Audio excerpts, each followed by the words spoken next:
from above. Have no clue where we go from here, from here, from here, from here. No, we ain't feeling the denton. No, we ain't feeling the denton.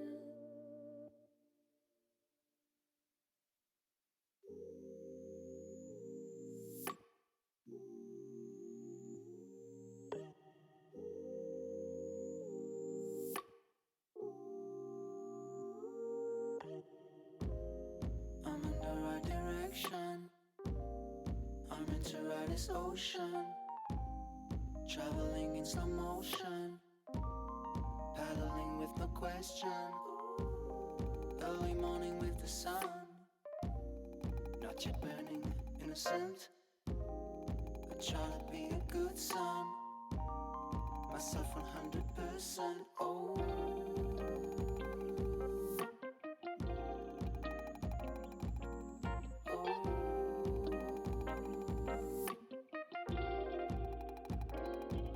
I feel it inside. I wanna reach that. It's somewhere inside. I wish I reached that. Skyline, skyline. I wanna reach that skyline. Skyline. I wish I reached that skyline. Skyline, I'm gonna reach that skyline. Skyline.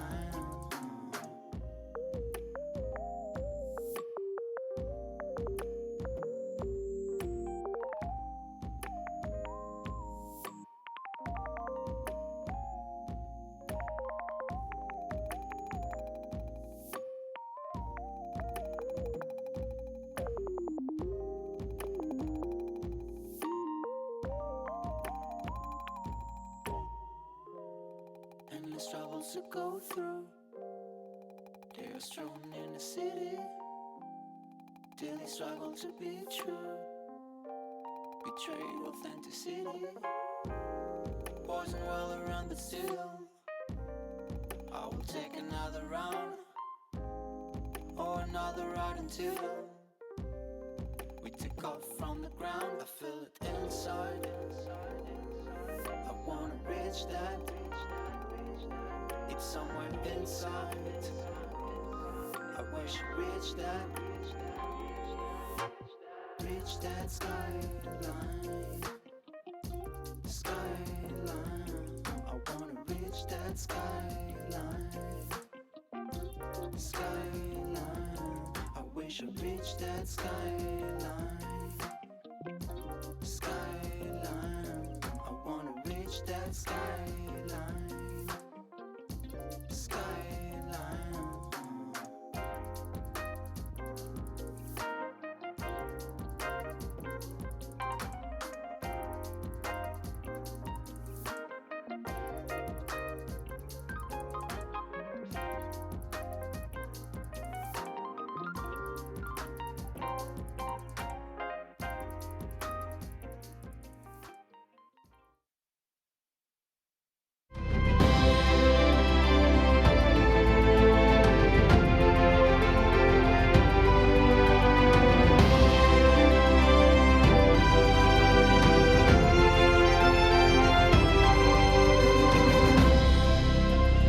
Bonjour. Est-ce que le micro marche? Oui, le micro marche. Bonjour à tous, merci d'être donc venus aussi nombreux dans cette magnifique salle plénière. Merci à la région Normandie de nous accueillir à ce Forum mondial pour la paix. Et bien sûr, merci à nos participants, nos 4 participantes et participants que je vais présenter dans quelques instants. D'abord, on va revenir sur l'intitulé donc, de cette discussion. Ouïghours, comment briser le mur du silence? Donc, c'est une conférence, discussion qui est, comme son nom l'indique, consacrée aujourd'hui à ce qui est décrit comme l'une des pires, des plus grandes tragédies du siècle actuel, à savoir le sort de la population ouïghour en Chine qui, depuis des décennies, mais plus particulièrement ces dernières années, subit une répression extrêmement brutale de la part des autorités chinoises, que certains pays d'ailleurs et institutions internationales qualifient aujourd'hui de génocide.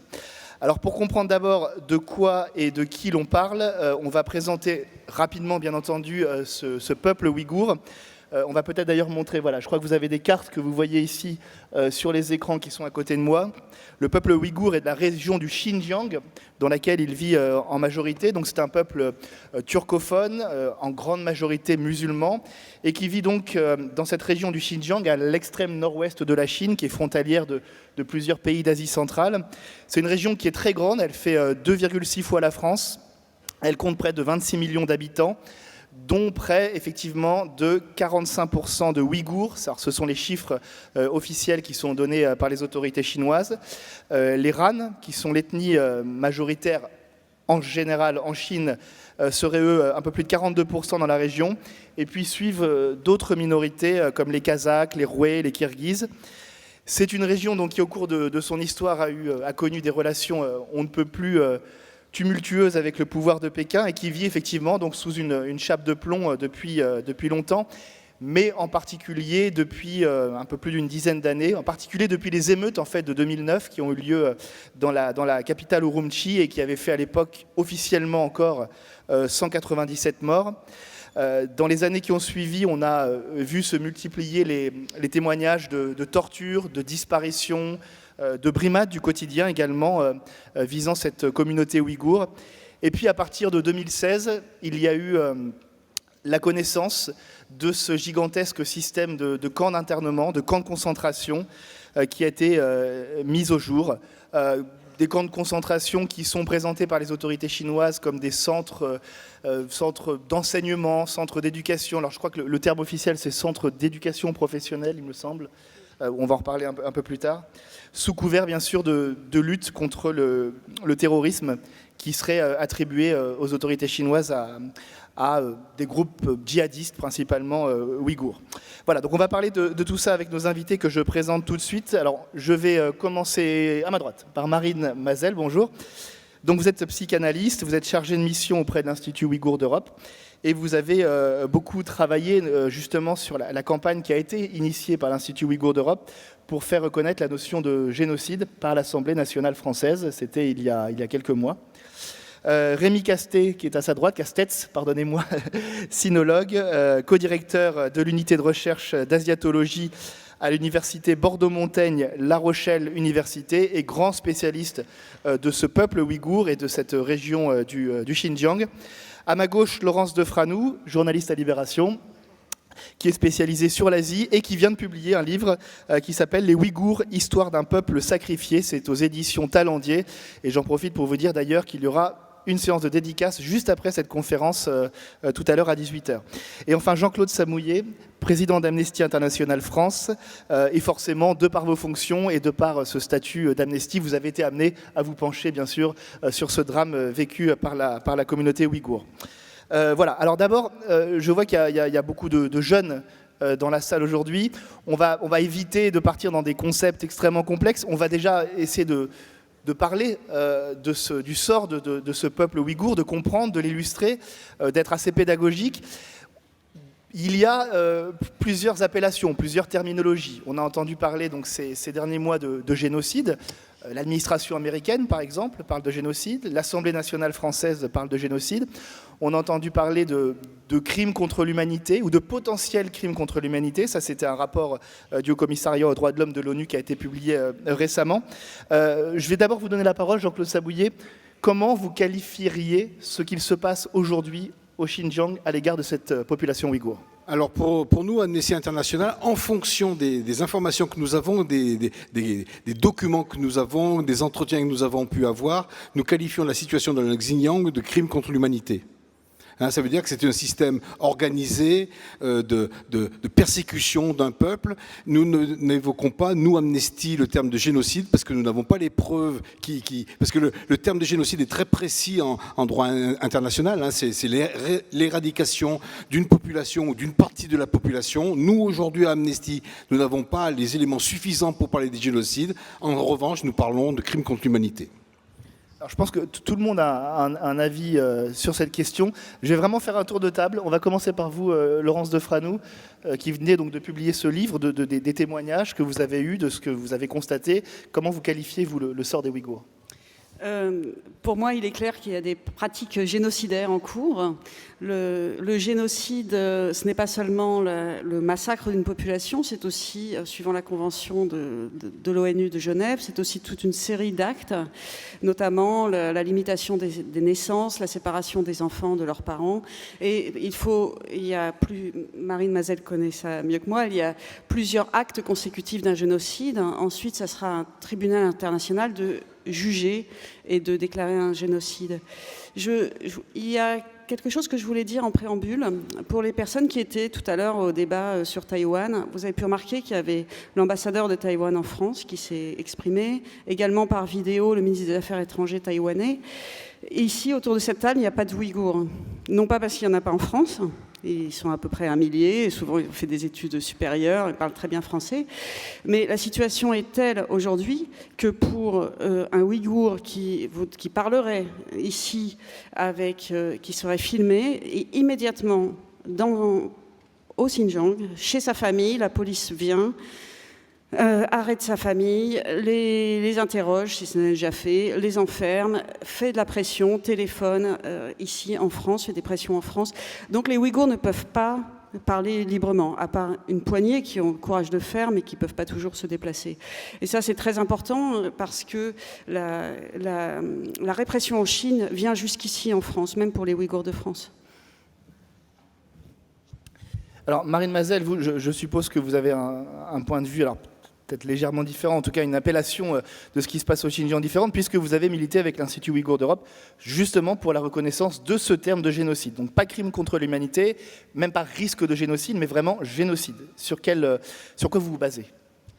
Alors, du coup, je ferai quand même une micro-narration pour dire aussi, on ne travaille pas au même niveau d'échelle, Amnesty International et l'Institut Ouïghour d'Europe. Nous, on est un groupe de chercheurs, d'activistes, de psy, de sinologues, et notre but, c'est d'essayer de faire bouger les lignes. Donc, l'année dernière, on s'est rendu avec l'Institut Ouïghour d'Europe par 2 fois en Angleterre, une fois à Newcastle, où il y avait un colloque international des spécialistes de la région qui ont fait état des recherches les plus avancées qu'ils avaient. Donc à la fois, il y avait des sinologues, des anthropologues, des ethnomusicologues qui nous faisaient part des ravages qui existaient dans leurs domaines respectifs.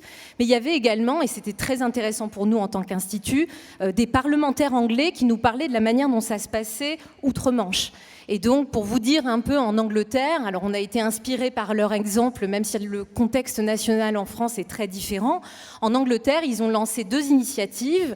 Il y a eu un tribunal d'opinion qui s'appelait le Uyghur Tribunal, qui était présidé par Sir Geoffrey Nice, qui était un ancien procureur qui avait travaillé sur le procès de Slobodan Milosevic.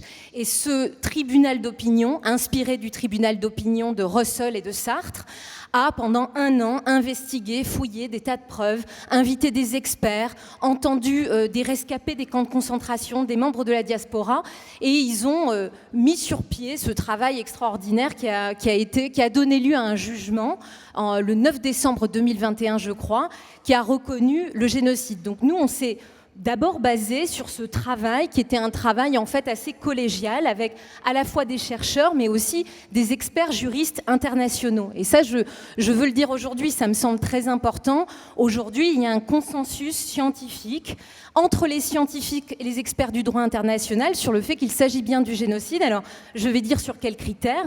Le critère pour nous qui est très important et qui est extrêmement minoré dans le rapport de Madame Bachelet, c'est le critère qui consiste... On va peut-être préciser le rapport de Madame Bachelet, au commissaire donc, aux droits de l'homme des Nations Unies, qui s'est rendu en Chine dans des conditions assez compliquées pour elle il y a quelques mois, et qui, à la dernière minute, avant de quitter ses fonctions, a publié ce rapport qui était très attendu, et visiblement elle a eu des pressions extérieures pour ne pas publier ou pour publier ce rapport de façon accélérée. Mais voilà, je vous laisse expliquer peut-être, mais Madame Bachelet a eu des difficultés en tout cas pour sa visite en Chine. Elle a reçu énormément de pression. Laurence disait tout à l'heure que les membres de la diaspora reçoivent des pressions.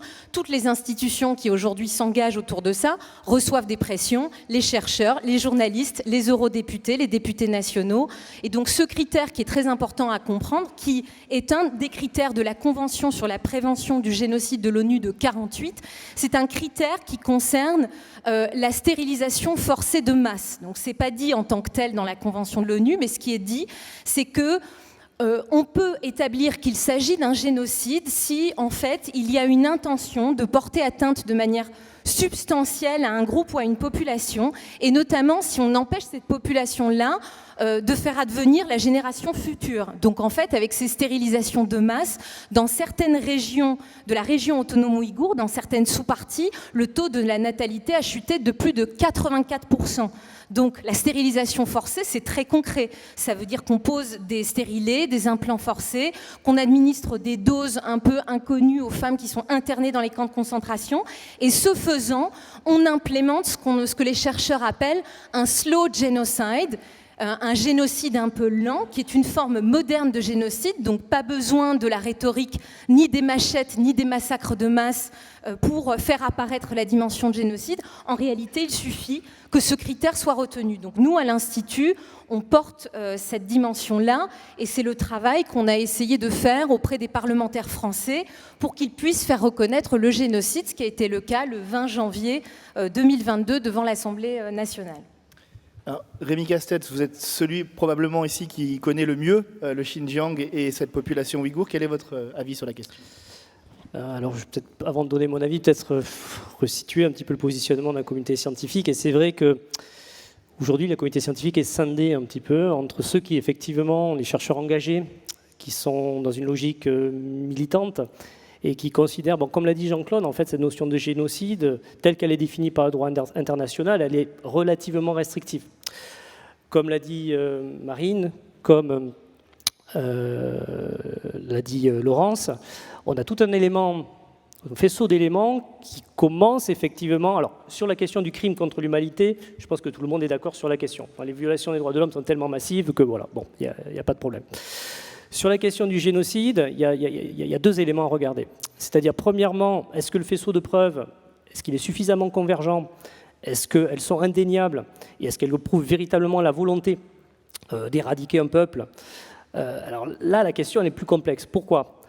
Si on prend par exemple les taux la chute du taux de natalité au Xinjiang, est-ce que c'est lié au fait... Alors bien évidemment, il y a des politiques de stérilisation forcée très violentes et qui ont été mises en place depuis quelques années et qui aujourd'hui atteignent un degré jamais connu en Chine. Ça a déjà existé en Chine auparavant, d'accord? Mais là, le degré il est vraiment très très important. Pour moi, c'est le point crucial à surveiller.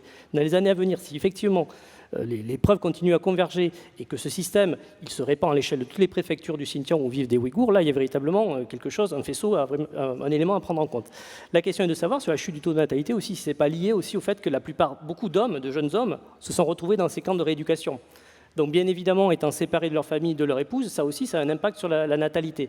Donc il y a, à mon avis, quelque chose à surveiller sur la question des stérilisations forcées. Ça, depuis quelques années, on a des éléments, et c'est le point qui fera peut-être basculer le reste de la communauté scientifique, la faire passer effectivement de la question, enfin, de la qualification de crime contre l'humanité à celle de génocide. En même temps, il ne faut pas oublier que pour qualifier quelque chose de génocide, il faut bien évidemment, comme le rappelait Laurence, un tribunal international pour s'emparer de l'affaire. Donc la Cour pénale internationale, bon, elle juge plutôt des individus et la Chine n'est pas signataire, et la Cour internationale de justice dépend de l'ONU. Et il faudrait que la Chine accepte que la question soit portée devant la Cour internationale de justice, ce que bien évidemment la Chine n'acceptera pas. Après, il y a d'autres possibilités, des commissions d'enquête, comme l'a fait le Haut Commissariat des droits de l'homme de l'ONU, ou éventuellement des tribunaux pénaux internationaux. Bon, voilà. Juste un mot sur... On parle des politiques de stérilisation forcée depuis tout à l'heure. Vous avez évoqué la question des camps d'internement. Est-ce qu'on... Alors, il y a des chiffres, c'est très difficile de vérifier, bien sûr, de façon quantitative, le nombre de personnes qui sont ou qui sont encore aujourd'hui dans ces camps. Est-ce qu'on sait si des gens en ressortent? Est-ce qu'il y a des gens qui sortent de ces camps aujourd'hui? Et dans quelles conditions? Alors déjà, c'est un système très complexe, en fait. Il y a tout un tas de structures qui vont de la rééducation patriotique, des cours qu'on suit. Il y a les camps de rééducation qui sont en réalité un système extrajudiciaire. Puis certains individus vont être par la suite incarcérés, condamnés, etc. etc. Donc c'est quelque chose, c'est un univers très complexe sur lequel en réalité on a des éléments qui se précisent au fil des années, mais au début on ne savait pas trop ce qui se passait.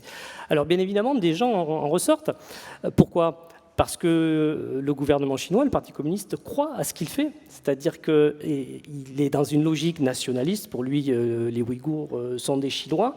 Et il croit en la rééducation, comme il croyait en la rééducation durant la révolution culturelle. Donc ils sont persuadés qu'on peut changer les esprits des Ouïghours et les amener à se sentir chinois. Donc pour certains individus, alors il y a différents degrés de, excusez-moi, je ne me souviens plus du terme en chinois, mais de dangerosité des individus, puisque en fait ces camps de rééducation, c'est destiné dans le discours officiel à déradicaliser les Ouïghours. Mais quand on parle de déradicaliser, c'est en réalité, c'est expurger des esprits des Ouïghours toute idée alternative, tout système de représentation alternatif à ceux promus par le parti. Donc les individus qui, à la limite, au bout de quelques mois ou d'un certain séjour, sont estimés réformés, peuvent sortir de ces camps. Voilà. Alors je voudrais qu'on parle, parce que le thème de cette conférence, donc, c'est briser donc, le mur du silence. Ce mur du silence a commencé, en fait, enfin, j'ai l'impression en tout cas qu'aujourd'hui, et c'est peut-être le cas parmi vous les plus jeunes, le drame des Ouïghours est plus connu qu'il ne l'était il y a quelques années. Moi, il y a quelques années, je me souviens, en parlant avec mes amis qui ne connaissaient pas ou qui avaient vaguement entendu parler des Ouïghours, c'est quelque chose qui est quand même venu à l'agenda médiatique de façon plus importante qu'il y a quelques années, notamment grâce à des associations comme la vôtre, grâce à l'Institut Ouïghour d'Europe. Et donc, justement, vous, est-ce que, Marine Mazel, vous avez l'impression que le travail que vous avez mené paye aujourd'hui, tout du moins en ce qui concerne la visibilité de la cause, et surtout, comment on s'y prend pour briser ce mur du silence? Il y a tout un tas de stratégies que vous allez nous expliquer. Alors en effet, il y a tout un tas de stratégies pour... en gros, la question quand on est activiste, c'est de se dire comment je vais raconter une histoire qui va toucher, éveiller les consciences et faire en sorte que les citoyens, des citoyens comme vous et moi, parce qu'on est tous des citoyens, au sens où Hannah Arendt, elle parle du pouvoir des citoyens, au sens où Gramsci parle du pouvoir des gens, de se saisir d'une question, eh bien, on a réfléchi à ce qui pouvait toucher les gens. Donc, par exemple, une des dimensions de ce génocide peut se lire dans la politique qui est implémentée à très grande échelle de travail forcé. Parce que tu disais, Rémi, qu'il y a un système extrajudiciaire qui est extrêmement complexe. Mais ce qu'il faut savoir, c'est qu'à côté de ces 1200 camps de concentration, souvent sont attenants des lieux qui sont des lieux de travail forcé. Et dans ces lieux de travail forcé, qu'est-ce qu'on fait? On manufacture, on ouvrage des textiles, des baskets, des éléments que nous, en tant que consommateurs ici en Europe ou aux États-Unis, on consomme. Donc une de nos idées, ça a été de dire, eh bien, on va interpeller les jeunes consommateurs sur le fait que les marques qu'ils achètent sont des marques qui sont entachées par le travail forcé et par le sang des Ouïghours. Donc on a établi avec l'eurodéputé Raphaël Glucksmann une liste des marques de la honte.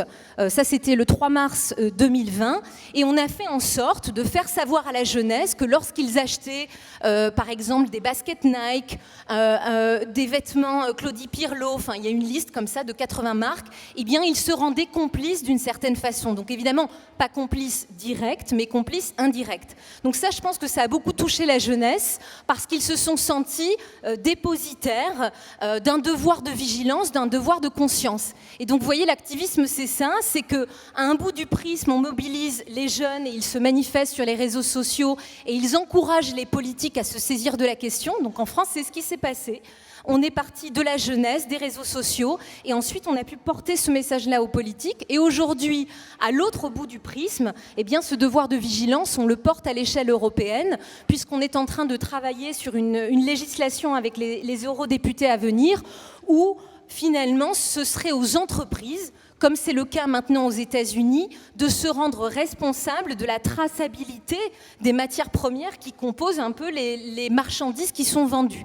Donc cette loi du devoir de vigilance, vous voyez à l'extrême bout, à l'échelle européenne, elle est le fruit, d'une certaine façon, de centaines et de milliers de jeunes qui se sont mobilisés en France pour notre cause. Donc c'est un des exemples de notre mobilisation. Et justement, les moyens de communication modernes que sont Instagram, Twitter, sont des moyens qui sont utilisés à très grande échelle, je suppose, qui vous ont beaucoup aidé. Oui, alors il y a eu une campagne qui a été assez populaire, la campagne du carré bleu.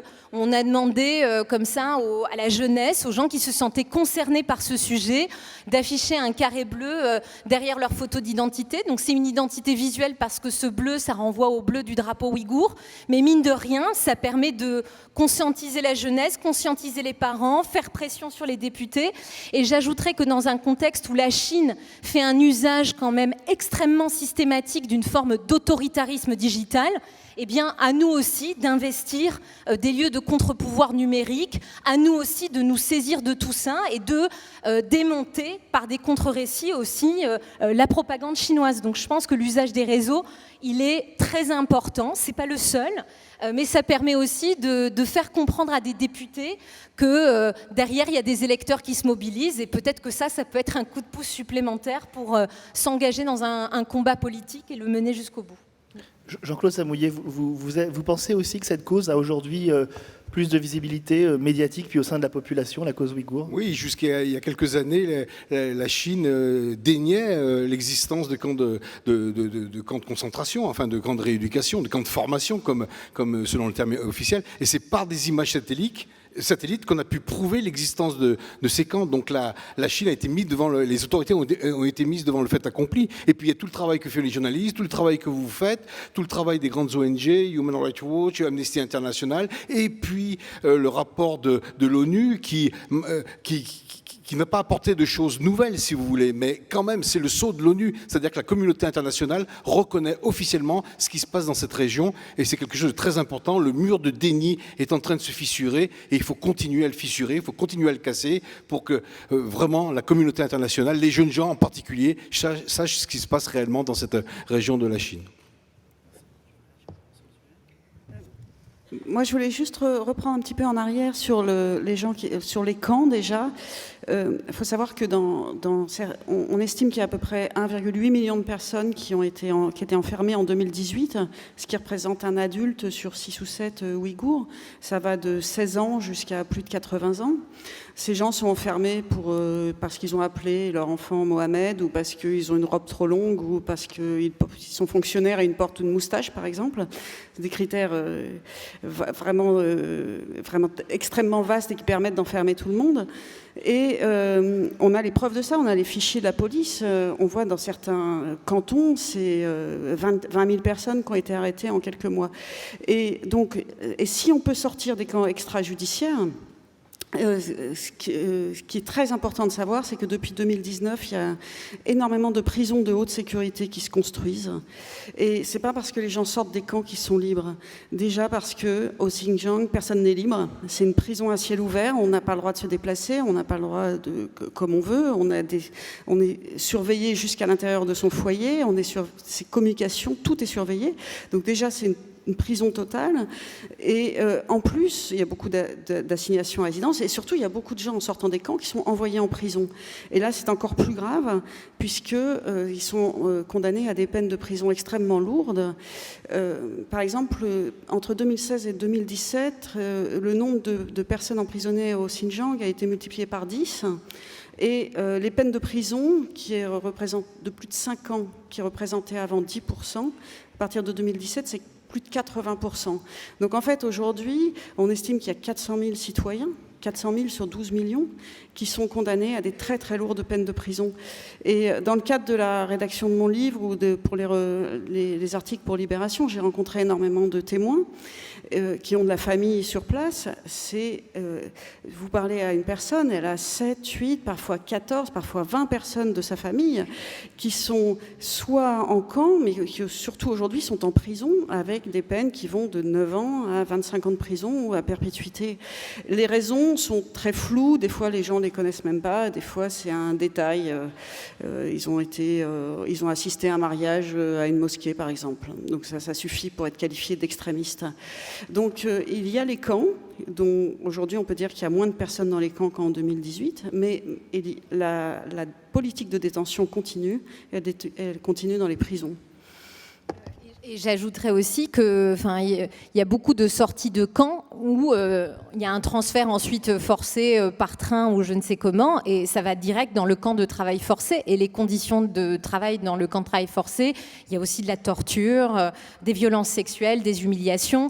Et donc, il y a aussi des témoignages de gens qui nous racontent que des membres de leur famille sont sortis des camps, mais qu'ils étaient complètement exsangues et qu'ils ont rendu l'âme peu de temps après. Donc, je pense aussi qu'il y a une façon de s'arranger avec la vérité, le point final de l'histoire. Des gens qui sont en train de mourir, on préfère les faire rentrer chez eux ou les emmener dans des camps de travail. Et donc, c'est un long déclin. Et pour réagir sur ce que tu disais tout à l'heure, je pense que sur la conviction du parti de rééduquer idéologiquement, je serais plus réservée.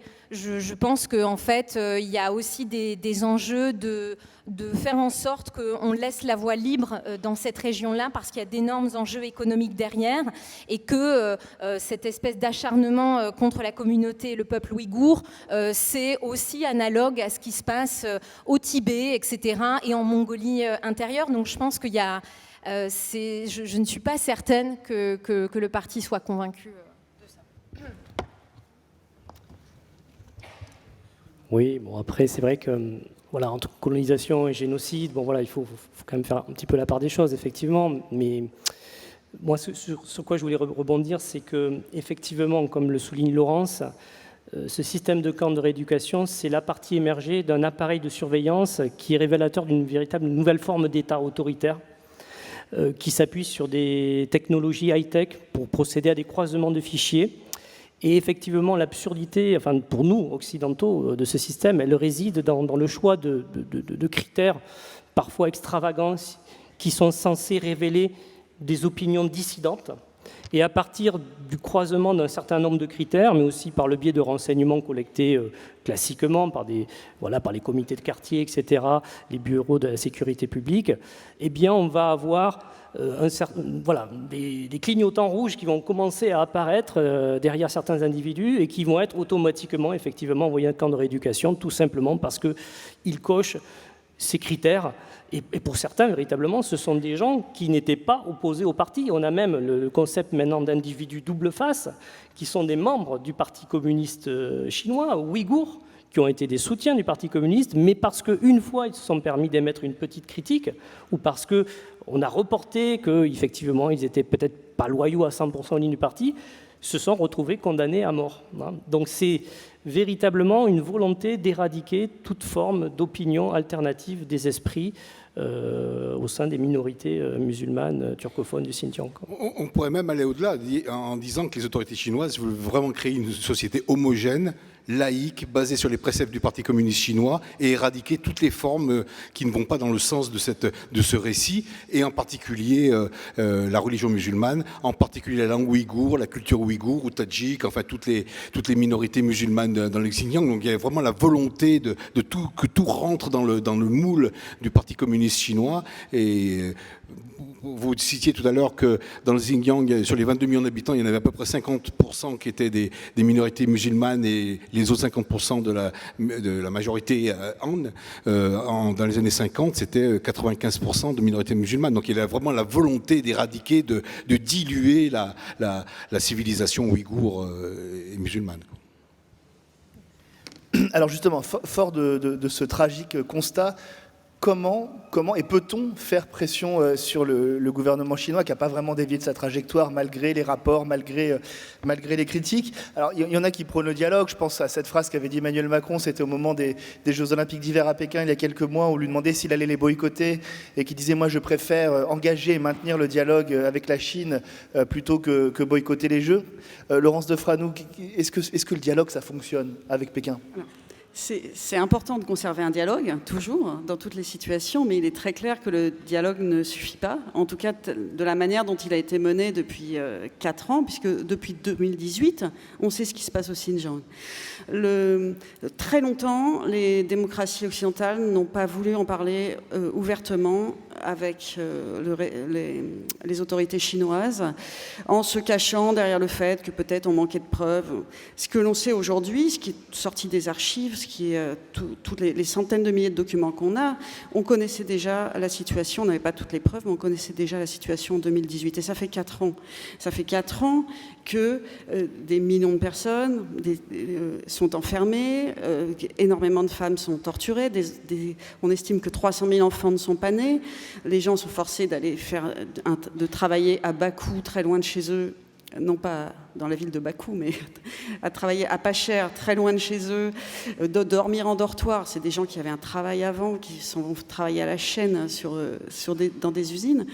Et le dialogue déjà, il avait très peu lieu, et en plus, il n'a rien empêché de tout ça. C'est même encore pire, puisque le système se développe tellement qu'au mois d'août 2022, le commerce direct entre le Xinjiang et l'Union européenne a augmenté de 136%. On a plus d'1 milliard d'euros d'importation du Xinjiang, qu'entre 2021 et 2022, déjà, ça avait augmenté de 13% sur l'année. Donc, en plus, le Xinjiang devient le fournisseur à pas cher d'énormément de produits.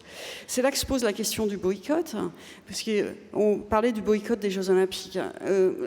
Boycotter les Jeux Olympiques, c'est faire reporter aux athlètes le poids de la politique, en fait, et de la diplomatie. Je ne pense pas que ça soit à des sportifs de sacrifier 4 ans d'entraînement pour une cause. C'est le travail de nos dirigeants de faire ça, des dirigeants de l'Union européenne, des dirigeants français. Il y a un projet de loi qui vient d'être présenté par la Commission européenne, qui propose de limiter l'importation des produits du Xinjiang en Union européenne. Ce projet de loi, il est très important, mais il est encore en deçà de ce qu'ont fait les États-Unis et le Canada, qui cette année ont carrément décrété qu'aucun produit qui venait du Xinjiang n'entrerait sur le territoire américain ou canadien, sauf si l'importateur pouvait faire la preuve qu'il n'y a pas de travail forcé. Et ce qui veut dire inverser la charge de la preuve. Parce que je ne pense pas que ça soit au consommateur tout seul, quand vous allez faire vos courses, de vous dire est-ce qu'il y a du coton du Xinjiang, est-ce que... C'est pas possible, on peut pas faire ça, on n'a pas les moyens de le faire. Donc c'est pour ça que l'interdiction totale est un véritable acte politique. Mais c'est aussi à cause de cette interdiction qui a été faite aux États-Unis et au Canada que les importations du Xinjiang augmentent autant en Union européenne, puisqu'on devient le déversoir des produits qui n'ont pas été envoyés aux États-Unis. Donc le boycott, ça me semble compliqué, parce que les relations entre l'Union européenne et la Chine, les relations commerciales sont énormes. L'Union européenne est le premier partenaire commercial de la Chine, donc c'est pas une arme qui suffit. Je pense que ce qui est très important, c'est les déclarations officielles, la diplomatie, la défense officielle, dans les instances internationales, la prise de parole pour dire nous ne sommes pas d'accord, il faut faire quelque chose, et de parler directement à la Chine et de dire stop. Et ça vaut pour les dirigeants, bien sûr, mais ça vaut aussi pour tous les citoyens. Oui, juste pour revenir justement sur ce projet qui a été présenté, donc, qui a été abordé par Ursula von der Leyen l'autre jour lors de son discours de politique générale. Donc effectivement, on n'interdit pas un produit parce qu'il vient du Xinjiang, il va falloir apporter la preuve que ce produit est issu du travail forcé. Est-ce que ça va justement, est-ce que vous êtes d'accord avec Laurence Defrano, est-ce que ça va assez loin ce texte ? Alors nous, on trouve évidemment que ce texte ne va pas assez loin. D'ailleurs, on était présent au Parlement européen. On travaille là depuis plusieurs mois, notamment avec Europe Écologie Les Verts, Yannick Jadot, mais d'autres eurodéputés aussi.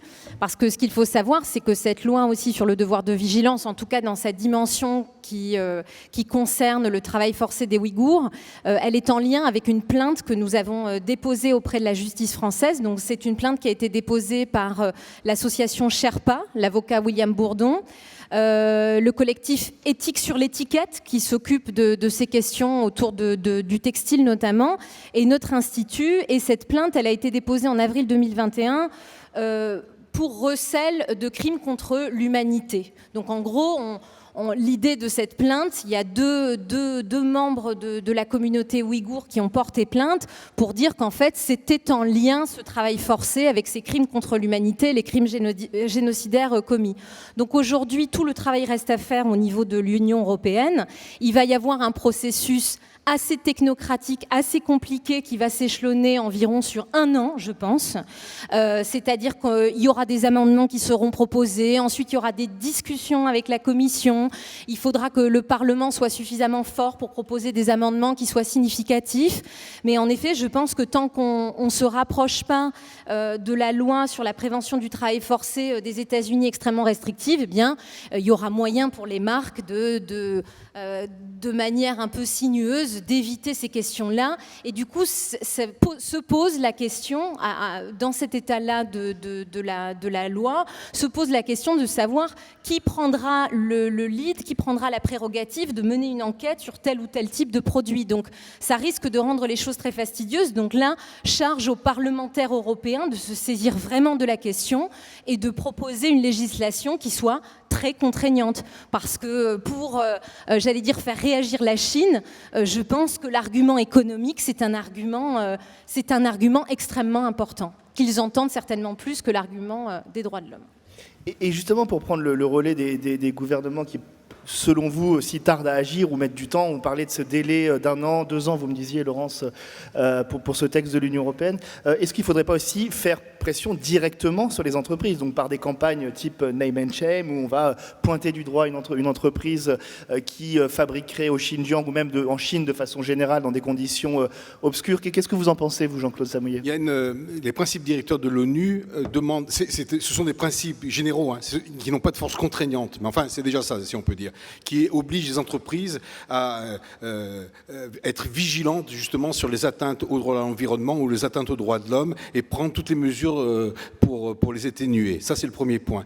Le deuxième point, il y a une loi en France, c'est la loi sur le devoir de vigilance des entreprises, qui est un petit peu en avance par rapport aux autres législations, qui exige que les entreprises surveillent toute leur chaîne logistique, depuis le premier fournisseur jusqu'à la vente finale de leurs produits, et ils doivent s'assurer que tous les sous-traitants respectent les droits humains. Donc, par le biais de cette loi, on pourrait poursuivre des entreprises qui utiliseraient le travail forcé, par exemple, ou dont l'un des sous-traitants utiliserait le travail forcé au Xinjiang. Et ça, c'est très important. Et il faudra que les grosses ONG aillent en justice, aillent en contentieux lorsqu'il y aura des risques avérés de travail forcé. Et puis il y a également tout ce qui concerne le commerce des biens à double usage, c'est-à-dire des biens civils, mais qui peuvent être utilisés pour persécuter la population.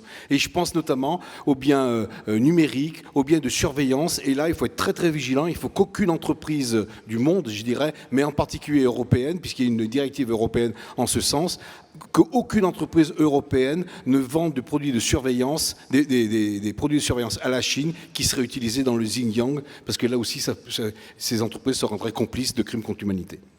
Alors justement, sur cet aspect-là, je pense qu'on peut évoquer le cas de Huawei. Donc Huawei que tout le monde connaît, l'opérateur de téléphonie, Donc Huawei a mis au point une application, pour ceux qui ne le savent pas, qui est une application de discrimination raciale. Donc c'est du racisme high-tech digitalisé, on pourrait dire ça comme ça, qui fait que quand vous habitez la région autonome ouïghour, vous pouvez être repéré par une application, vous pouvez être discriminé.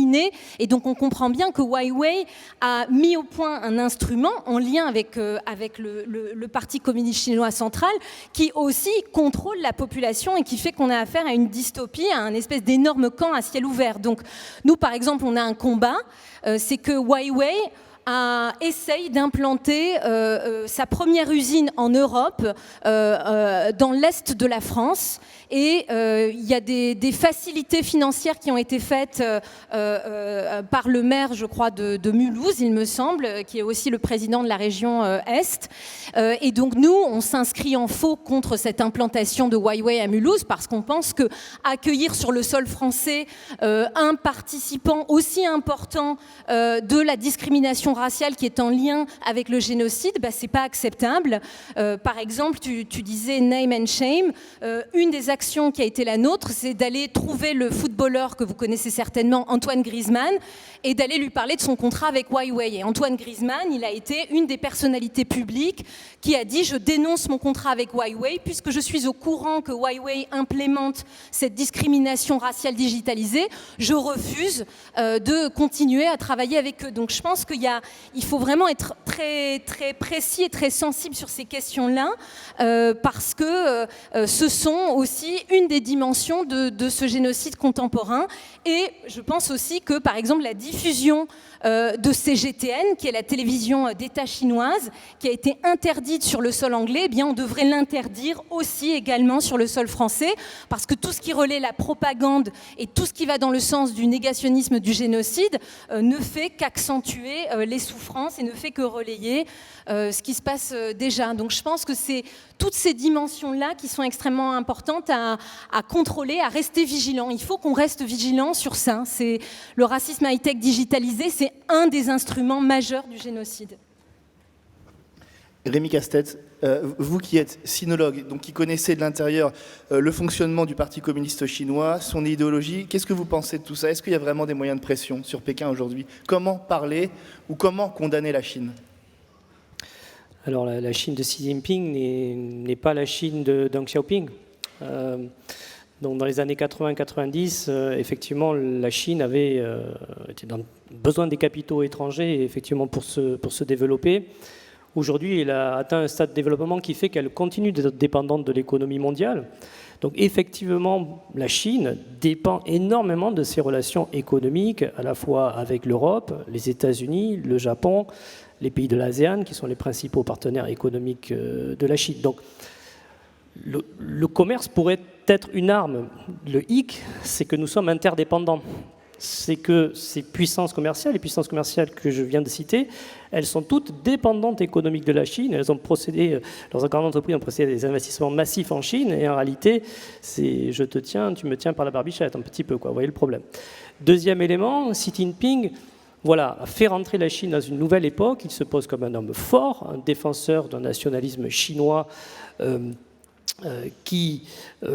voilà, il édicte très clairement le fait que la Chine n'a aucune leçon à recevoir de l'Occident. Donc à partir du moment où on enjoint la Chine de faire quelque chose, bien évidemment que le Parti communiste ne peut, en raison de la doctrine posée par Xi Jinping, suivre les consignes données par l'Occident. De toute façon, ça n'a jamais été véritablement la ligne du parti. Par contre, effectivement, je pense que le dialogue est important. Pourquoi? Outre les éléments qui ont été mentionnés précédemment, parfois, certains pays occidentaux, les États-Unis, ont réussi à arracher quelques miettes. Par exemple, Rebia Kadir, qui a pendant longtemps présidé le Congrès mondial ouïghour, qui a été membre du Parti communiste chinois, puis qui, en raison de ses opinions, a été sanctionné puis incarcéré, voilà, a été libéré dans le cadre de négociations, bien évidemment, avec les États-Unis. Donc, vous voyez, c'est extrêmement marginal, mais on ne peut...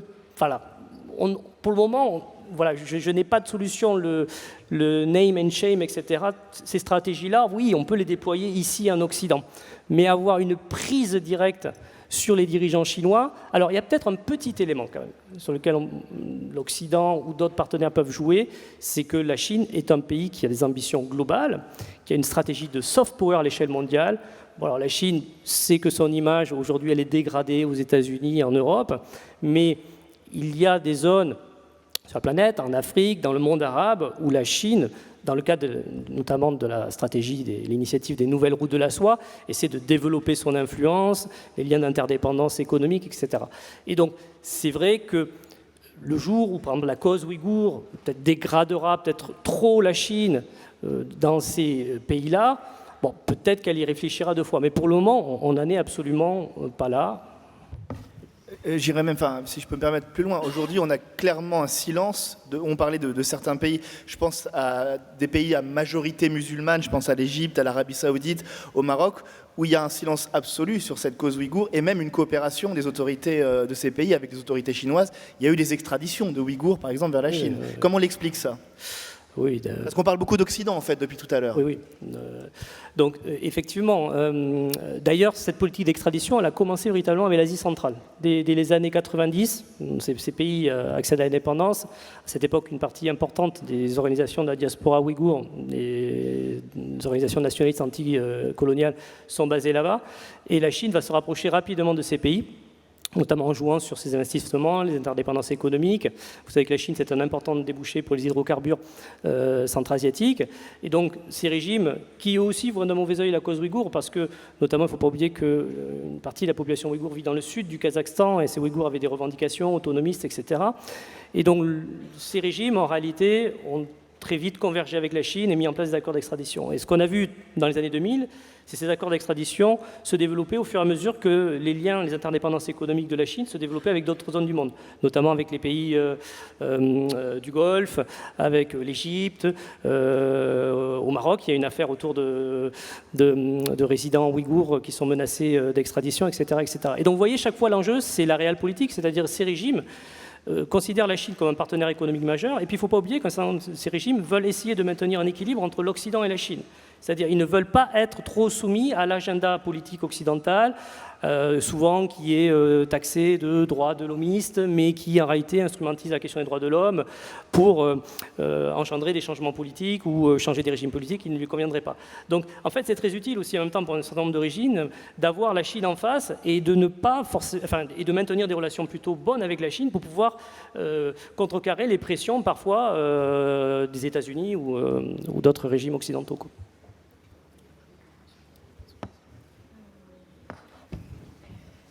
Pour conclure, je voulais dire quelque chose. Le nom de ce débat, c'est « Comment briser les murs du silence ».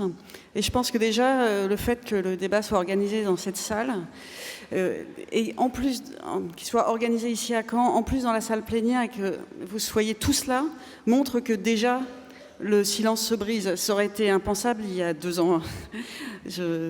Même on aurait eu du mal à remplir une salle de 20 personnes. Donc déjà, ça c'est très important. Je pense qu'il y a quelque chose de très important que chacun peut faire, c'est d'essayer de contrecarrer le narratif qui est imposé par la Chine.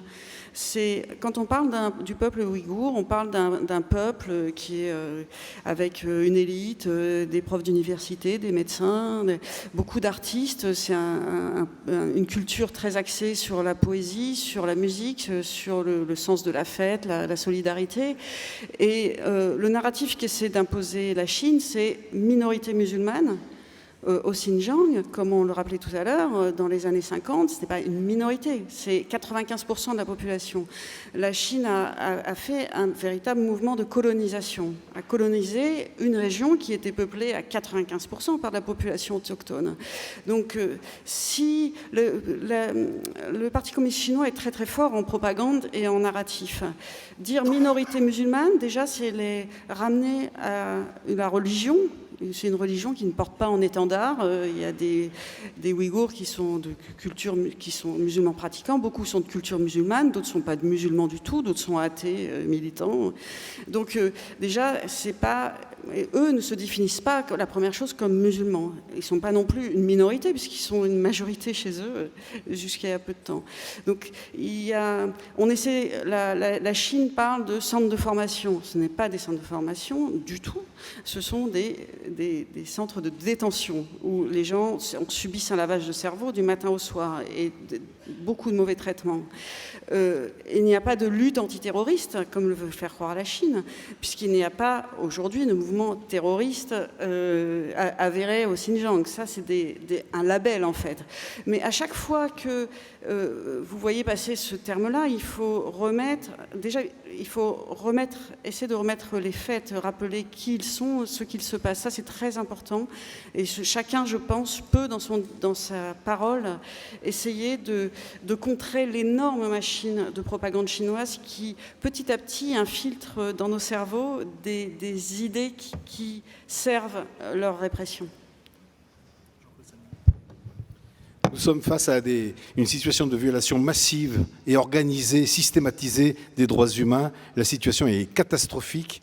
Le peuple ouïghour est sans doute le peuple le plus surveillé au monde, hein, par un réseau de caméras absolument dantesque, par des checkpoints à tous les coins de rue, par des intrusions. On peut prendre votre la police peut prendre votre téléphone pour savoir s'il n'y a pas des images de mosquées ou s'il n'y a pas une sourate du Coran qui peut vous conduire dans les camps de formation, des camps de formation qui sont en dehors du système judiciaire, c'est-à-dire que vous pouvez vous retrouver dans ces camps sans jugement, sans inculpation, mais sous des prétextes les plus fallacieux. Vous êtes une personne qui n'est pas digne de confiance, vous portez atteinte à la sécurité nationale, donc il y a des termes très très vagues, donc vous pouvez vous retrouver, c'est l'arbitraire le plus complet. Dans ces centres de détention, c'est la torture est systématisée. Hein, notamment par les personnes sont affamées ou dans des conditions de froid extrême, sont attachées, entravées dans des chaises du tigre, dans des positions tellement inconfortables que plusieurs personnes, enfin nous avons documenté le cas d'une personne qui est restée 3 jours dans une chaise du tigre et qui est décédée au milieu de ses camarades. Il y a des surveillances, vous ne pouvez pas aller aux toilettes, vous ne pouvez pas manger tranquillement, enfin tout est sous surveillance. Vous avez du lavage de cerveau, comme vous venez de le dire, du matin jusqu'au soir. Les journées le matin commencent par des rappels des chants patriotiques, par des cours d'idéologie. L'après-midi, on reblotte, on revoit ce qu'on a vu le matin et le soir on révise. Donc la population est complètement encadrée, complètement persécutée. Le drame est majeur. Il faut vraiment que les consciences s'éveillent. Ça commence à être le cas, mais il faut continuer le combat parce qu'on n'est pas au bout du sujet, quoi.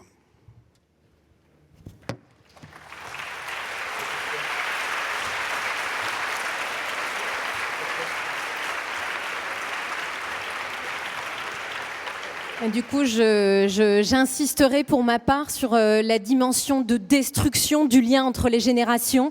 C'est-à-dire tout ce que tu viens d'énumérer, en fait, c'est implémenté et fait dans cette intention de détruire les liens sociaux, mais à large échelle. Quand on demande à un éducateur, à un enseignant, comme Kelby Nour Sédic, qui est venu témoigner à l'Assemblée nationale devant les députés, d'aller enseigner devant des soi-disant personnes qu'il faut rééduquer, que ces personnes-là se présentent la tête rasée, que pendant le cours, on les fait sortir de la salle de cours pour aller dans la salle de torture et qu'on les entend hurler parce qu'ils sont soumis à des choses inimaginables.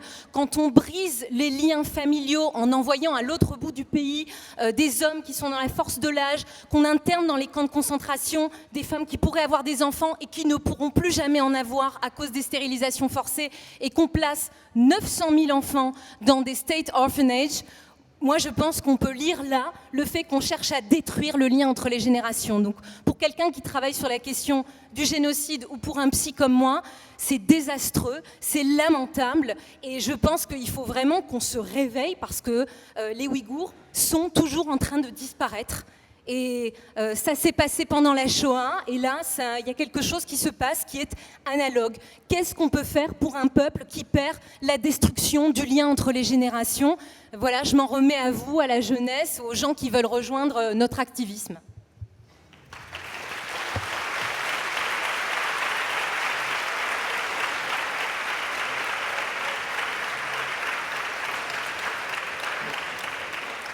Merci Marine Mazel. Eh bien, écoutez, on est dans les temps. On a une bonne demi-heure pour prendre vos questions. Donc n'hésitez pas. Toute question est la bienvenue.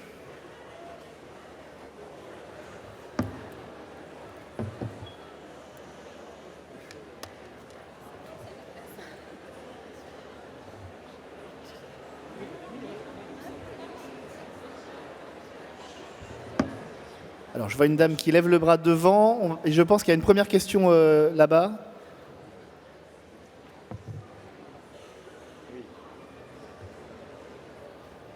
Ah, c'est bon.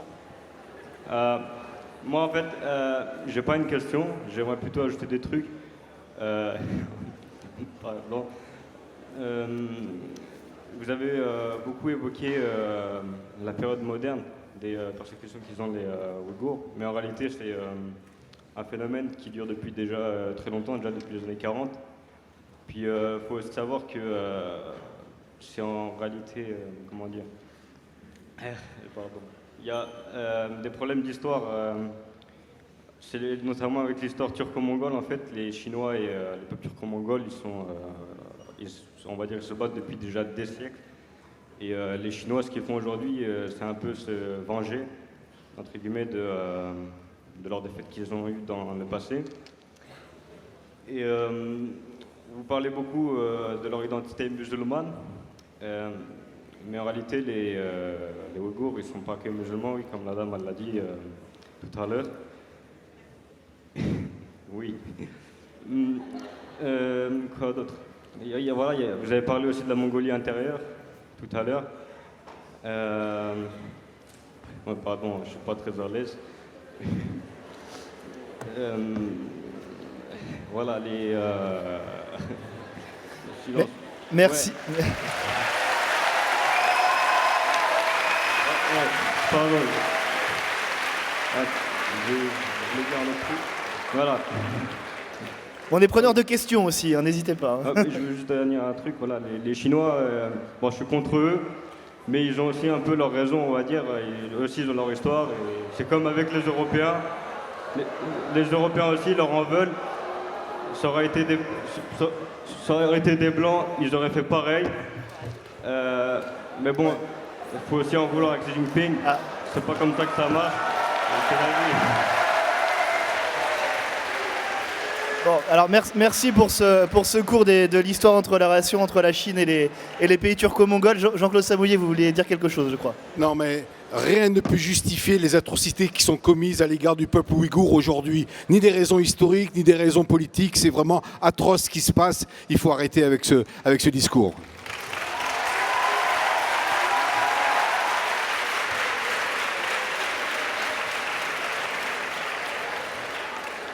Y a-t-il une question? Ah, je vois des bras qui se lèvent. Oui, bonjour. Je m'appelle Étienne Derège, j'ai travaillé dans la mode pendant une vingtaine d'années. Et en fait, Raphaël Glucksmann a notifié une dizaine de sociétés qui travaillent avec le problème des camps de concentration ouïghours. Et il y en a une qui est française, qui s'appelle SMCP, donc Sandro Mage, je ne sais pas si vous connaissez, qui est une société française. Et je pense que le rôle des chambres de commerce, et je pense que le rôle du ministère de l'économie est très important, mais pour l'instant, il est complètement absent. Que peut faire l'État français? Voilà.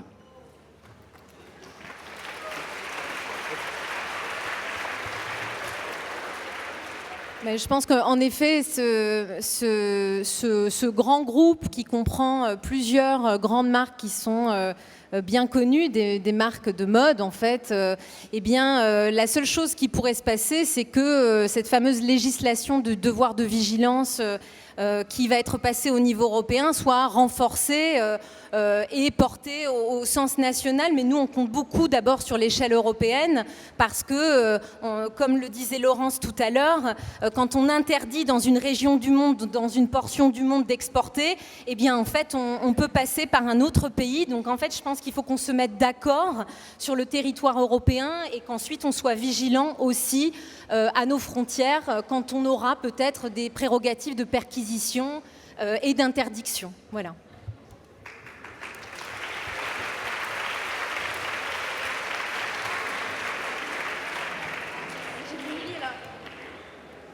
Bonjour. J'aimerais savoir comment nous, à notre niveau d'étudiants, on pourra agir face à cette situation.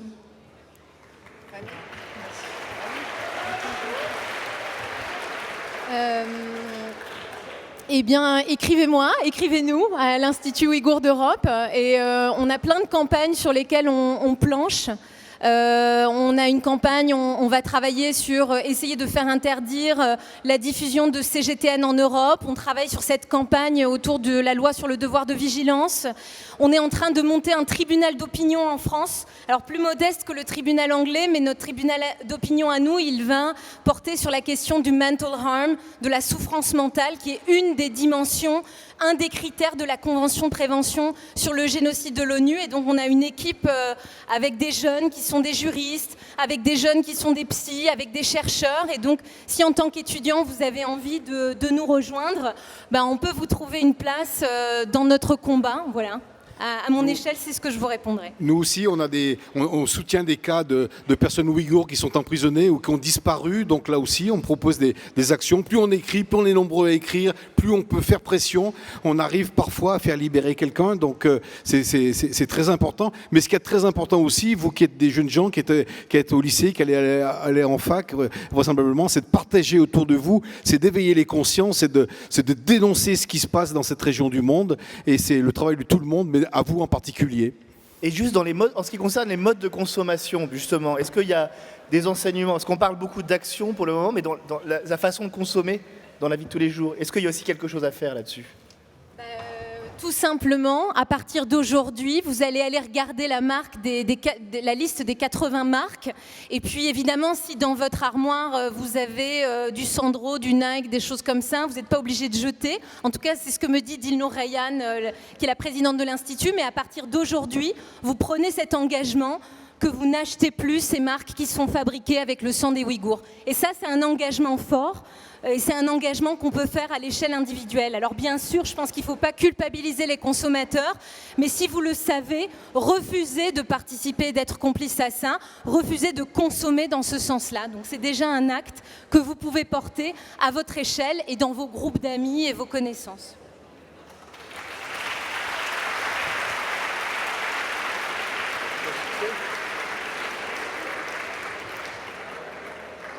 Bonjour.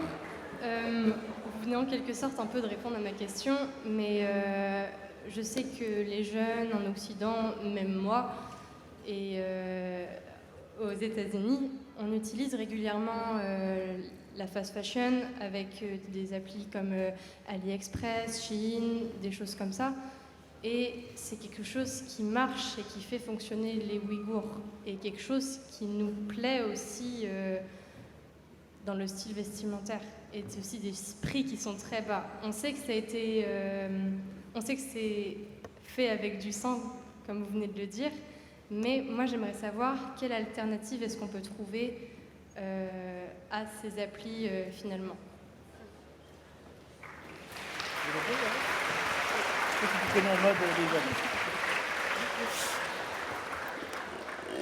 Déjà, je pense qu'il y a quelque chose qu'il faut préciser. Il ne faut pas, je pense, mélanger la population chinoise et le régime politique chinois. Les habitants chinois ne sont pas responsables de ce qu'en font leurs dirigeants et de la répression. Je dis ça parce que j'ai des interventions qui me semblent un peu dangereuses. On n'est pas là pour opposer un racisme à un autre. Après, sur la mode, tous les habits de la fast fashion ne sont pas fabriqués avec le sang des Ouïghours. Il y a un doute, puisque c'est tout à fait possible. Aujourd'hui, un vêtement sur 5 dans le monde a, à un moment de sa production, utilisé le travail forcé ouïghour. C'est beaucoup, sur 5 dans le monde entier, puisque, en fait, la Chine, premier producteur mondial de coton, et 80% du coton est fabriqué au Xinjiang. Donc ça va de la matière première jusqu'à la fabrication. Mais là, je pense que la réponse, tout simplement, c'est de se tourner vers des marques durables, fabriquées avec une chaîne de valeur qui est facilement identifiable, qui est européenne ou d'ailleurs, mais qui n'utilise pas le travail forcé à aucun moment de sa production, parce que du travail forcé, il n'y en a pas du tout. Il n'y en a pas qu'en Chine, il y en a aussi dans plein d'autres endroits. Donc c'est très important de se renseigner aujourd'hui sur de la mode durable, et ça sera mieux aussi pour la planète et pour les dépenses d'énergie.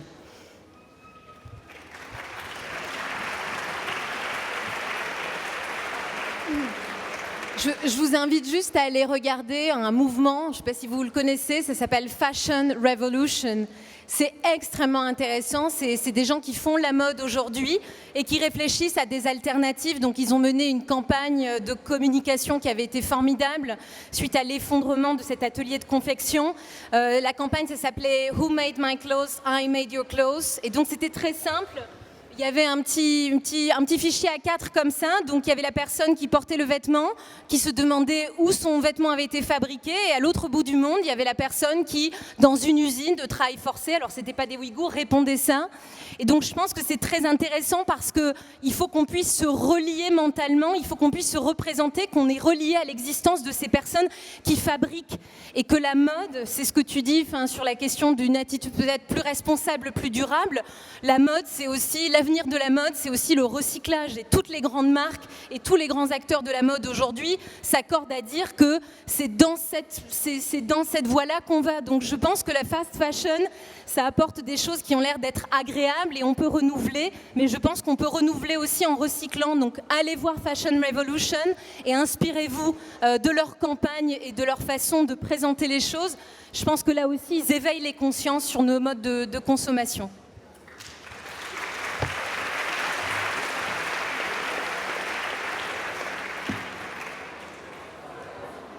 Bonjour, je m'appelle Sixte, je viens du Mans, du lycée Notre-Dame. J'aimerais savoir, avec ma classe, quelle est la réaction de l'opinion chinoise face aux accusations et est-ce que le peuple chinois soutient l'État? C'est pour Rémi. Ouais. Rémi.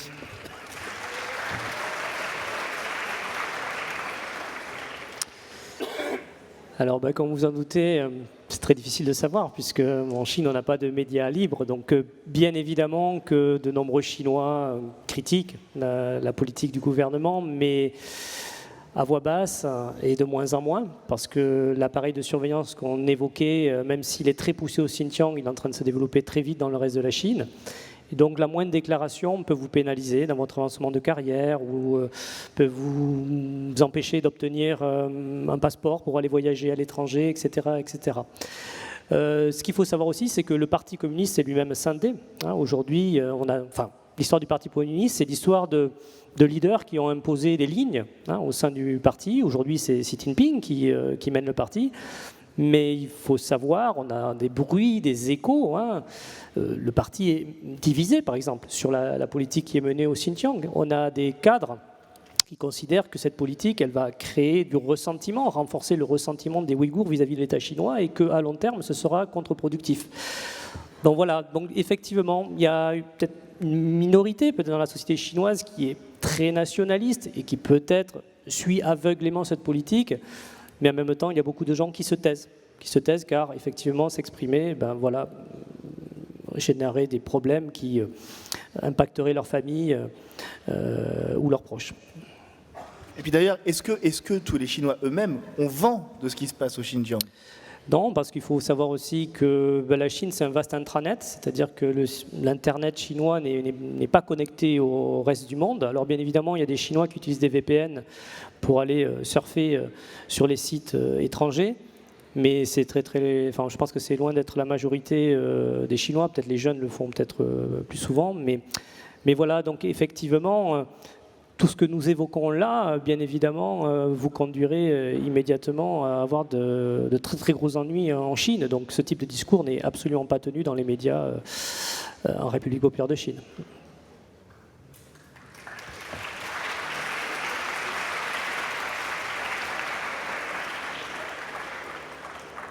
Bonjour. Est-ce que l'ambassade de Chine en France peut organiser des extraditions ? Alors, à ma connaissance, bien évidemment, la France ne va pas extrader des Ouïghours en Chine compte tenu de ce qu'ils risquent là-bas. Donc, bien évidemment que la France accueille les réfugiés. Alors, bien évidemment, on pourrait faire beaucoup plus. Beaucoup d'Ouïghours, pendant longtemps, quand la cause ouïghour n'était pas médiatique, ont longtemps attendu pour certains des titres de séjour, voire même certains ne les ont pas obtenus et ont dû aller dans d'autres pays les obtenir. Mais donc bien évidemment des Ouïghours qui seraient réfugiés en France ne seraient pas extradés en Chine. Si ce n'est par des moyens officieux, parce qu'il y a des récits d'enlèvement de Ouïghours un peu partout dans le monde. Oui, il peut y avoir des enlèvements, si ça arrive, mais c'est surtout des pressions. En fait, tous les Ouïghours à qui on parle reçoivent énormément de pression. Ceux qui sont en France, on a un peu de mal à imaginer que la police du Xinjiang les appelle parfois jour et nuit pour leur demander de rentrer en disant si tu veux que ta sœur rentre à l'université, il faudrait que tu reviennes. Si tu veux que ton père touche sa retraite, il faudrait que tu reviennes. Ou pour des raisons, sous des raisons fallacieuses, il y a beaucoup de chantage et puis de ruse aussi. Donc la ruse, par exemple, c'est ce qui est arrivé à quelqu'un qui s'appelle Gulbar Atiwadji, qui habite à Paris, qui habitait en France depuis une dizaine d'années. Son ancien employeur l'a appelé pour lui dire de venir signer des papiers pour sa retraite. C'était à la fin de l'année 2016. Elle a trouvé ça un peu étrange, d'autant qu'elle avait une cousine qui pouvait le faire, mais bon, il a insisté. Et en fait, quand elle est arrivée, c'était un piège. C'était la police qui l'attendait et elle a passé 2 ans et demi en camp et en centre de détention. Elle n'a pu sortir qu'avec l'intervention du gouvernement français, qui a, pendant des mois et des mois, qui a négocié pour sa sortie. Donc, même s'il n'y a pas d'extradition, parce qu'il y a un accord d'extradition entre la France et la Chine, mais la France ne le fait pas pour les Ouïghours et en général ne le met pas en action. Mais il y a d'autres moyens et ces moyens-là, ils sont tout à fait théorisés par le Parti communiste chinois. C'est des opérations dont on connaît le nom. Ils utilisent beaucoup Interpol aussi. Et quand les moyens d'Interpol, par exemple, ils déclarent que telle ou telle personne est criminelle ou terroriste pour essayer de faire pression sur les pays. Donc, et quand ça ne marche pas, il y a donc le chantage, la ruse ou l'intimidation. Donc, oui, il y a des milliers de Ouïghours qui ont dû rentrer en Chine et c'est un aller simple. Une fois qu'ils reviennent de l'étranger, qu'ils rentrent, ils sont enfermés et ne ressortent plus.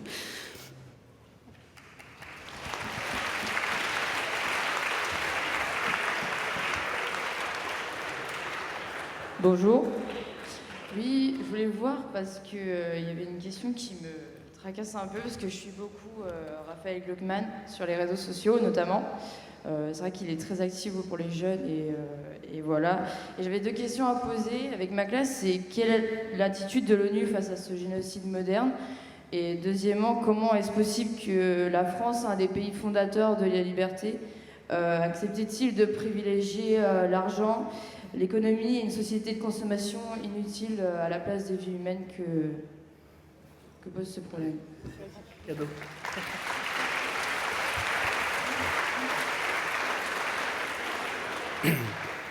À l'ONU, il y a un conseil de sécurité et parmi ce conseil de sécurité, il y a 5 membres permanents qui ont un droit de veto. Et parmi ces 5, il y en a 2 qui foulent aux pieds systématiquement les droits humains, c'est la Russie et la Chine.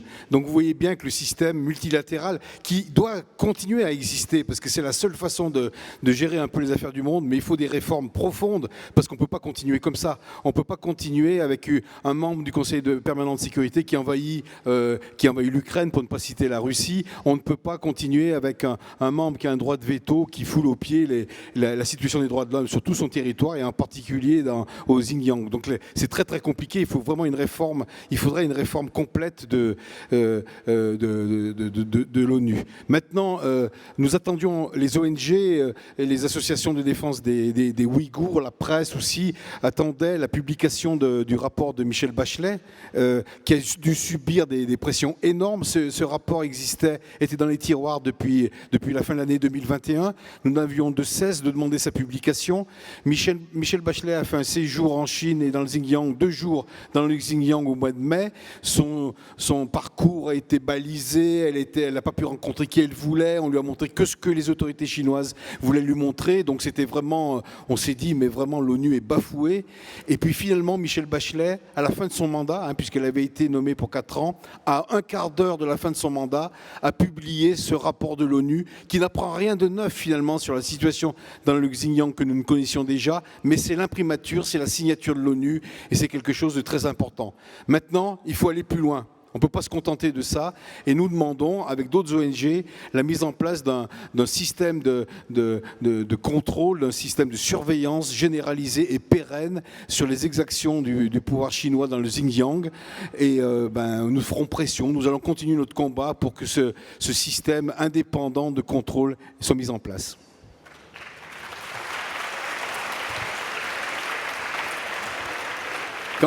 Quant à la France, c'est vrai qu'on dit souvent que la France est la patrie des droits de l'homme. Enfin, l'histoire prouve quand même que ce n'est pas toujours le cas, loin de là. Bon, il y a la réelle politique, les gouvernements ne peuvent pas rien faire. Par contre, là aussi, nous pouvons souligner, à votre insistance, on peut souligner quand même les députés français qui ont voté une résolution reconnaissant des caractères génocidaires. Donc ça va très très loin hein, dans cette prise de conscience. C'est une déclaration du Parlement, ça n'a pas de force contraignante, mais quand même, c'est un grand pas en avant. Il y a 7 parlements qui ont reconnu des caractères génocidaires dans le monde. C'est le soft power, c'est pas contraignant, mais quand même, petit à petit, on avance sur la reconnaissance des exactions qui sont commises dans cette région. Et je crois qu'il faut souligner le courage d'Olivier Faure et puis d'un certain nombre de députés qui ont porté cette résolution, et qui a été votée par l'immense majorité d'ailleurs des députés du Parlement français, de l'Assemblée nationale française.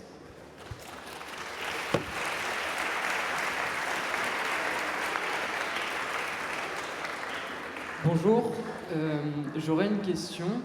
On a entendu pendant la conférence que les Ouïghours, c'est connu depuis plusieurs années maintenant. Je voudrais savoir pourquoi on n'en parle que seulement maintenant, vraiment au grand public, et ce que la France a fait de concret pour les Ouïghours en fait.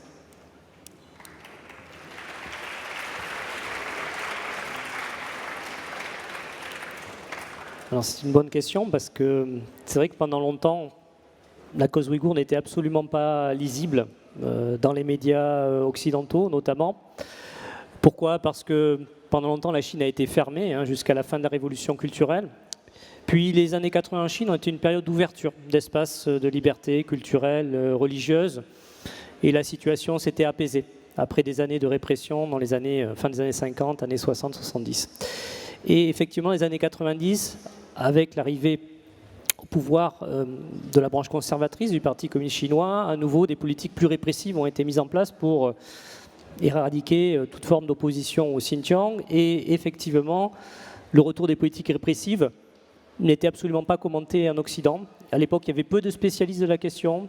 Il y avait du coup peu d'informations qui sortaient. Alors peut-être qu'Amnesty déjà produisait des rapports. Moi, je me souviens quand je faisais ma thèse, vous aviez sorti un rapport en 1999 qui a été très très bien documenté. Mais on manquait beaucoup d'analyses sur la question.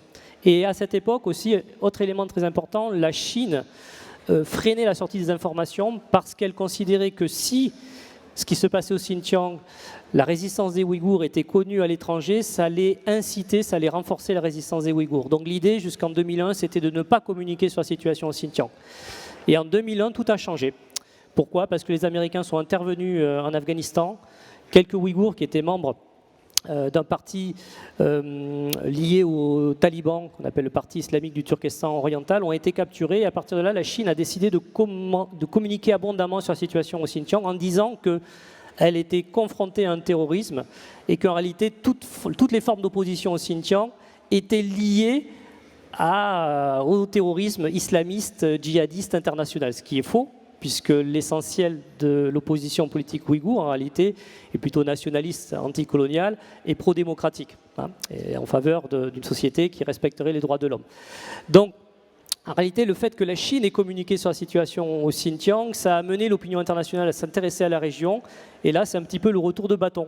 Aujourd'hui, depuis une vingtaine d'années, il y a un intérêt très très fort, et puis, il y a une nouvelle génération de militants ouïghours, comme Dilnur Rehan, parfaitement insérés dans les sociétés occidentales, qui connaissaient le mécanisme, le fonctionnement des sociétés, des partis politiques, des médias, qui ont réussi à trouver les bons moyens, les bons relais, en réalité, pour rendre cette cause plus médiatique.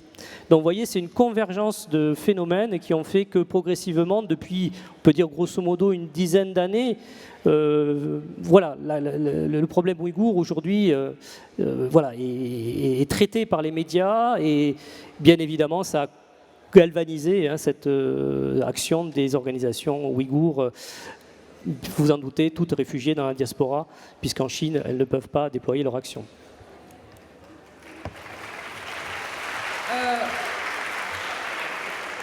Bonjour, je voulais savoir qu'est-ce que vous pensez de la récente propagande de l'ambassade chinoise de France sur Twitter en montrant un Xinjiang paisible, sans problème et tout ça.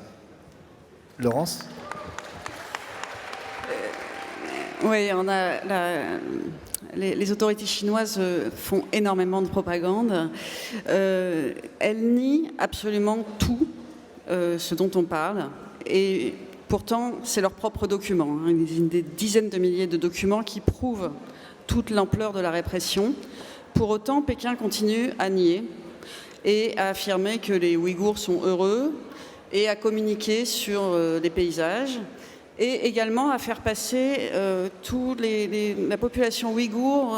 Donc les femmes sont toujours présentées comme étant jolies et puis mangeant de la pastèque ou du raisin et dansant, et les hommes comme des braves paysans qui sont un peu bénés et puis qui eux aussi dansent quand ils sont contents.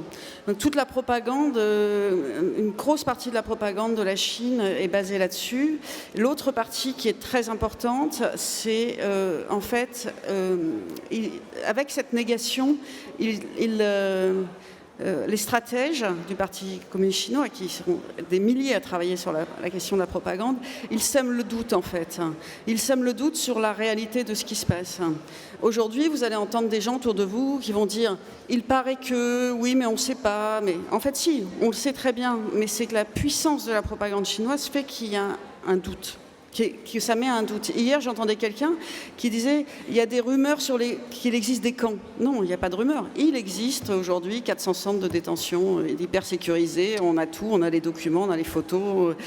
Il existe des dizaines de milliers de documents chinois qui prouvent toute cette politique génocidaire.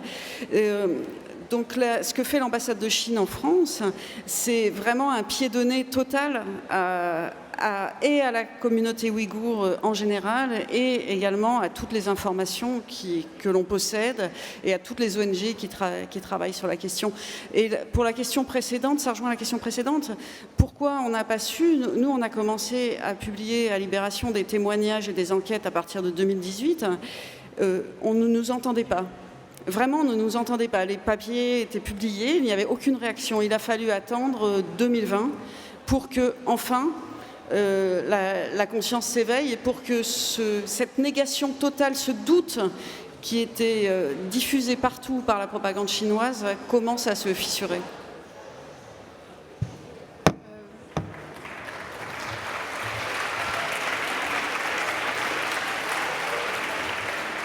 Sur cet aspect de la propagande et du négationnisme, je pense qu'en fait la dimension de négationnisme, c'est aussi important de criminaliser le négationnisme que de reconnaître le génocide. Et Laurence souligne la puissance et la force de la propagande chinoise. Ils ont des dizaines de milliers de gens qui travaillent, qui sont des trolls, qui sur Internet relaient des contenus. Donc en fait, il y a l'ambassade de Chine qui tweet par exemple contre Antoine Bondaz, qui est un chercheur de Sciences Po, en le traitant de petite frappe. Vous vous rendez compte quand même, une ambassade qui traite un chercheur qui a pignon sur rue de petite frappe. Donc on est à ce niveau-là, si vous voulez, d'interaction. Et à côté de ça, il y a des tas de contre-récits qui prennent plusieurs formes.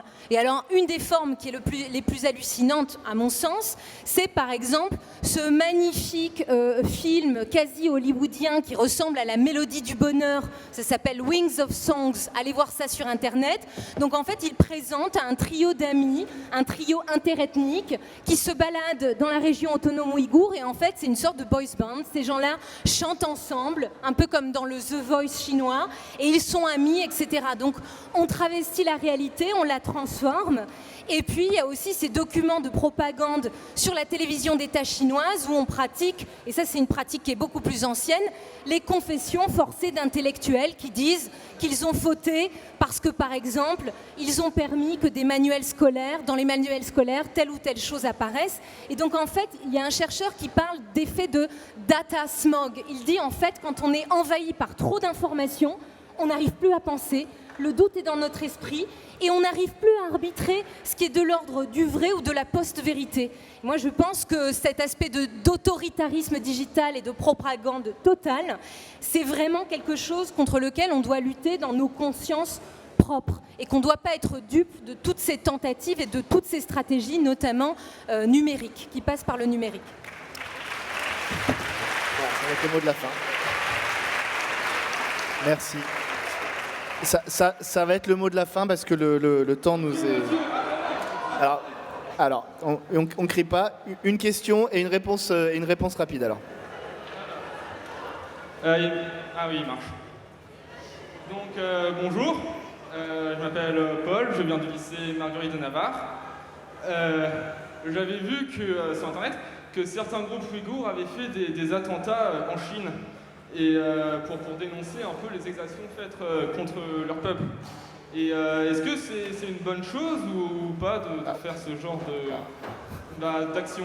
Alors je pense pas qu'un attentat soit une bonne chose par nature, mais Rémi Casse-Tête, peut-être que c'est vous le connaisseur. Oui, je suis assez d'accord. Hein. C'est pas une bonne chose de tuer des gens. Hein. Alors on peut pas nier par contre qu'il n'y a pas eu d'actes de violence, c'est-à-dire que dans les années 90 se sont structurés parfois des groupuscules qui voulaient attirer l'attention sur la situation au Xinjiang. Ils se sont inspirés pour certains, ces petits groupuscules d'organisations comme l'OLP. S'il vous plaît. Sont inspirés de l'OLP, l'Organisation de libération de la Palestine, etc. Et leur objectif, c'était d'attirer l'attention des médias occidentaux sur le problème ouïghour. Donc effectivement, il y a eu des personnes qui ont été tuées dans les années 90, puis on a eu un regain de violence après 2009. 2009, il y a eu des affrontements violents interethniques à Urumqi qui ont renforcé un petit peu les tensions dans la région. Et du coup, les politiques répressives du gouvernement qui ont alimenté à nouveau la rancœur. Vous voyez, on est dans un cercle vicieux, c'est-à-dire plus vous réprimez les gens, plus ils développent de la haine, de la rancœur vis-à-vis de l'État, et moins ils le reconnaissent légitime. Et quand vous considérez que votre État n'est plus légitime, qu'il ne défend plus vos droits, que vous êtes discriminé, eh bien, vous vous autorisez à utiliser la violence pour essayer de mobiliser la population ou d'attirer l'attention. Donc, bien évidemment que c'est peut-être pas la bonne solution, mais effectivement, il y a eu des actes. Mais il faut savoir qu'aujourd'hui, la situation est telle que plus personne ne peut bouger le petit doigt. Et c'est la ligne du gouvernement central de dire qu'aujourd'hui, il n'y a plus aucun acte de violence au Xinjiang. Il faut savoir aussi que la Chine a une définition du terrorisme qui est bien particulière. C'est-à-dire que voilà, on peut imaginer des situations où des personnes sont à bout et vont se rebeller, par exemple, contre la police ou se rebeller contre l'État. Ça va être considéré comme du terrorisme, alors qu'ils n'appartiennent pas à une organisation terroriste, ils n'ont pas de motivation politique à proprement dit. Voilà.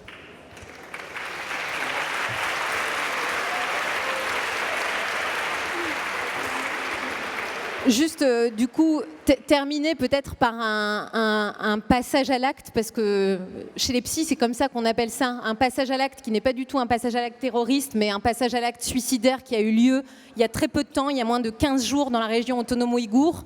En ce moment même, il y a toute une campagne sous prétexte d'une nouvelle vague de Covid, d'enfermement à domicile, et on affame la population ouïghour. Et donc il y a cette vidéo qui a circulé sur les réseaux sociaux, et malheureusement, j'ai bien peur que ce ne soit pas la seule personne qui subit ce sort-là, de quelqu'un qui s'est défenestré en guise de protestation. L'ultime protestation, parfois, c'est le suicide. C'est le dernier acte de désespoir qui reste à un peuple qui est opprimé, qui est impuissant et qui ne peut plus. Donc, je voudrais plutôt qu'on termine avec cette image-là, qui est une image en fait de désespoir absolu. Les Ouïghours ne sont pas sur ce versant du terrorisme. Ce sont des gens qui aujourd'hui sont désespérés et qui attendent qu'on réagisse. Merci Marine Mazel. Voilà, merci à vous d'être venus aussi nombreux. Merci à nos 4 intervenantes et intervenants. Et alors, maintenant, vous pouvez donc aller assister à la dédicace du livre de Laurence Defranou qui vient d'être publié aux éditions Talendier. Les Ouïghours, histoire d'un peuple sacrifié. C'est où exactement, Laurence ? C'est à la librairie éphémère, là, juste à côté. À la librairie éphémère, juste à côté. Merci beaucoup.